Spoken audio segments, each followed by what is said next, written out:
Welcome to the Windows Computer and Technology channel. And a lot of people are always asking, how can I remove and make sure that AI isn't part of my Microsoft Edge browser?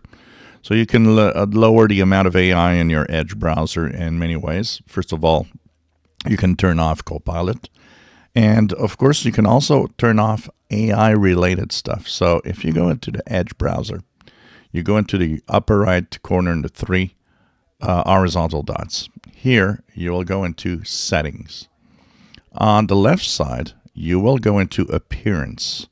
Make sure that here, when you go down, that you will see Copilot in Sidebar.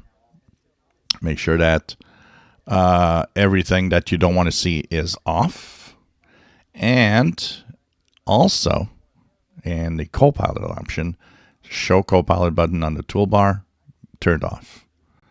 Okay, that's the first thing you can do. But if you go down on the left panel, you'll see something called AI Innovations. This is also something that you need to turn off. It says Copilot mode. Turn your browser into an intelligent companion that handles the busy work and helps you get things done.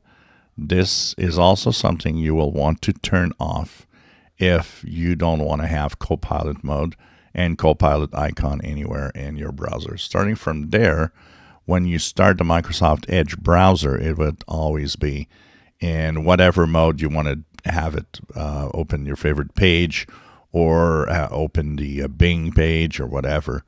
And no icon for Copilot, and of course, no Copilot or AI stuff in the browser while you're using it. If you enjoy my videos, please subscribe, give us a thumbs up. Thank you for watching.